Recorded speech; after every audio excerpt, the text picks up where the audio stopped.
everyone. Today we are going to use the eToolkit in ConnectED. The eToolkit is right here on your screen. It's the green button. I will first show you how you can get to this screen. First, you will click on the ClassLink app on your iPad. It is blue with a white cloud in it, and underneath it you will see the words ClassLink. Here you will see the blue button with the white cloud and the words ClassLink under it.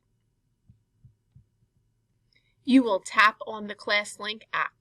Once you have opened the ClassLink app, you will need to scan your quick card that your teacher gave you. When you scan your quick card, it will open up all of the apps that we have.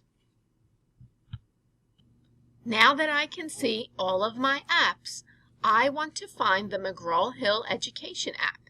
This will get you into ConnectED, which is our online math component. Click on the McGraw-Hill app. This will launch all of the available features. The green box that we saw at the beginning of the video is the eToolkit. Today, we are going to click on the eToolkit and practice using some eTools. eTools means electronic tools. They are virtual tools that we can use instead of the manipulatives that we would use in class.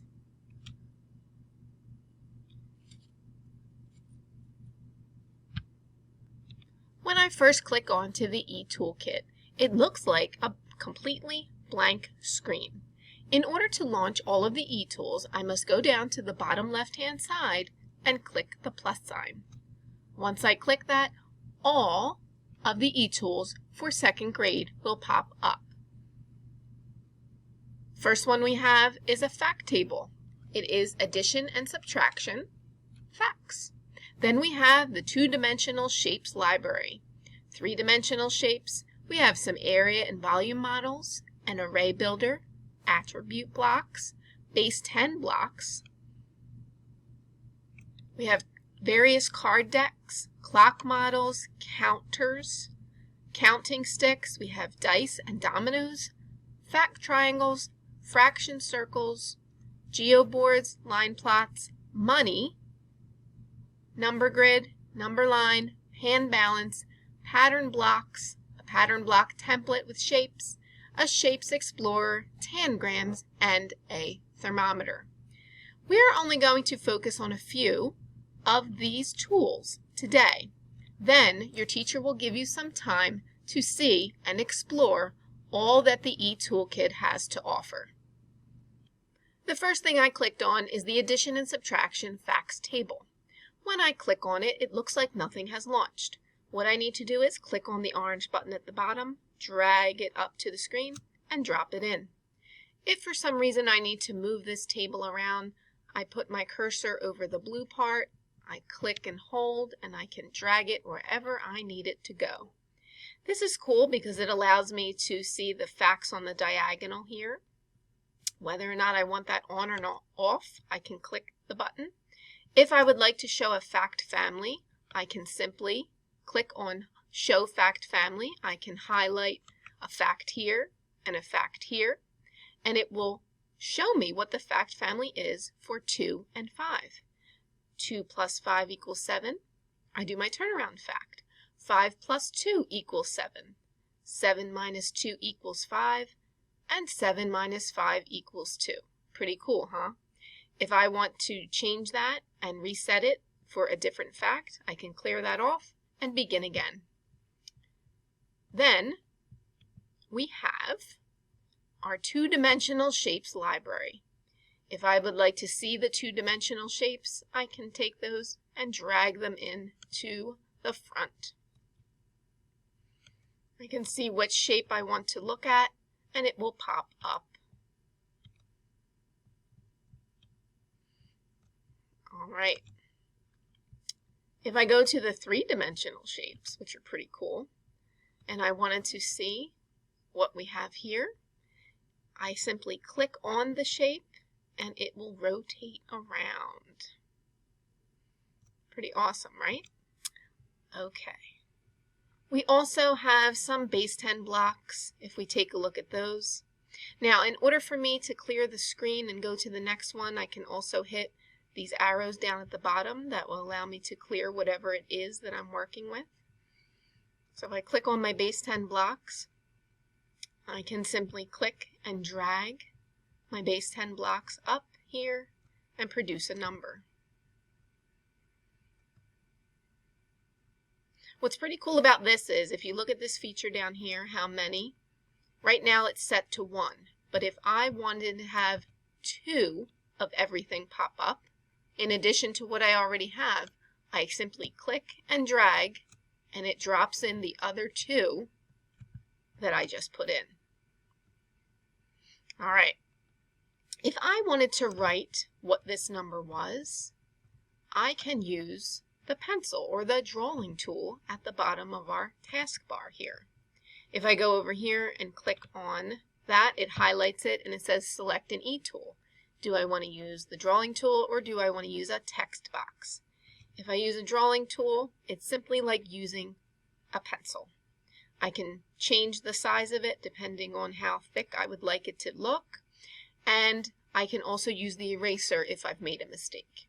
If I take a look at this number, I know that each flat here is worth 100, so that's 100 here, 100 here, and 100 here.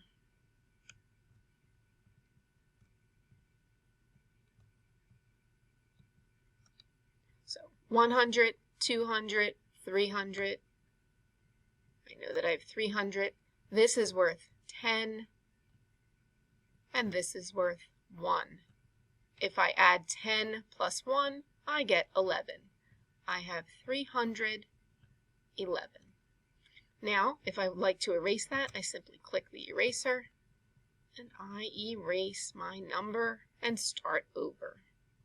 If I want to clear the whole screen, I go down to these 2 arrows at the bottom, click that. It'll say, are you sure you want to clear objects and remove the eTools? You click OK, and it will bring you to a blank screen. You can go back to the eToolkit and choose any other tool that you would like to work on. All right, this is our Money tab. This has dollar bills, $5 bills, $10 bills, 20s, 50s, and $100 bills. It also has various coins. Our activity today in Seesaw has to do with 2 different types of coins. We are going to do some practice so that you can complete that activity correctly. Today, we will be using various amounts of coins, and we will be determining how much each one is worth.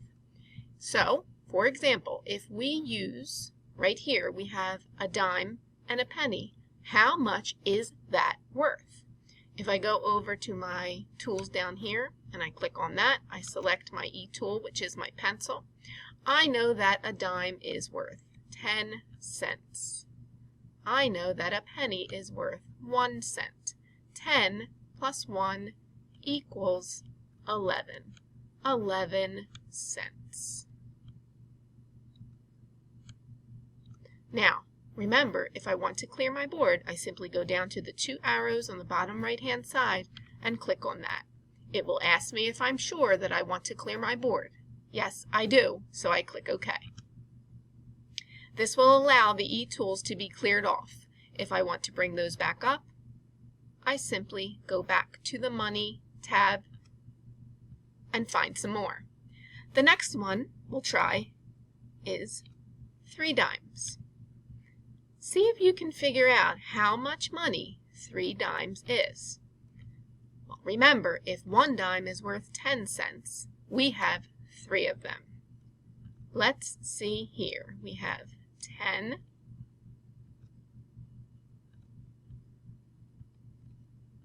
10 plus 10 plus 10.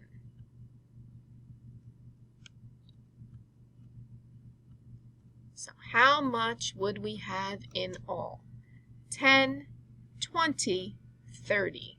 If you guessed 30, you were correct. 30 cents.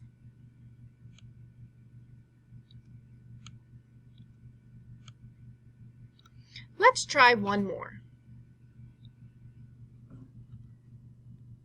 I'm going to clear my board one more time and try again.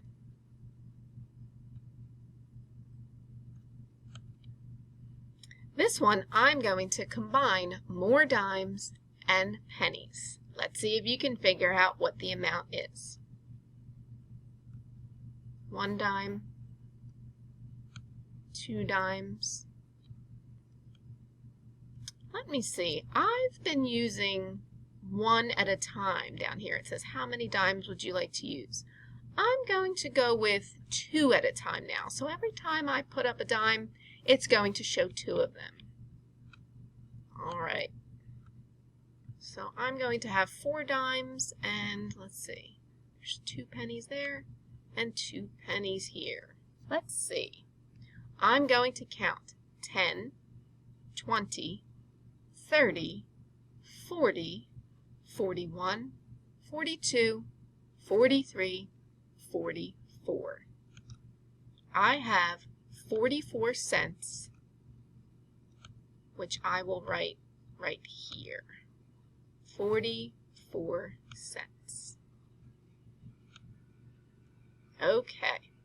The next thing I want to show you are the tools at the bottom of the taskbar here. Some of them we will use in 2nd grade and some of them we will not. Some of them will be for 3rd, 4th, and 5th grade. Again, we took a look at our eTools here. We click on that, it will either show you the pencil where you can write, or if you click on the T for text box and you tap here, a text box will appear and you can type into the text box whatever it is that you want to do. In this case, I typed in 10 plus 10 equals 20.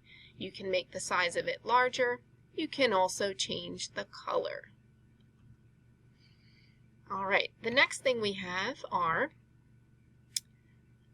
is the stopwatch. The stopwatch is, we can put the audio on, we can click start, and it will count the seconds and the minutes, maybe if you're timing yourself for a special activity. You can click pause, reset, and start again. The next thing we have is a timer. If you go up to the red bar here, you can set the timer for however many minutes you would like it to be. Once you put it on the time that you would like, it automatically counts down. You can reset that, and you can also use audio. Again, you can make it have the ticking sound if you like. If I set it to 5 minutes, it will automatically make that sound. It will be a timer for 5 minutes, maybe if I'm doing an activity in class and I need to time myself for something. We have a compass down here that we won't use right now, just so you know, that is what it is for. It draws circles. All right. The last thing I want to review with you are the backgrounds.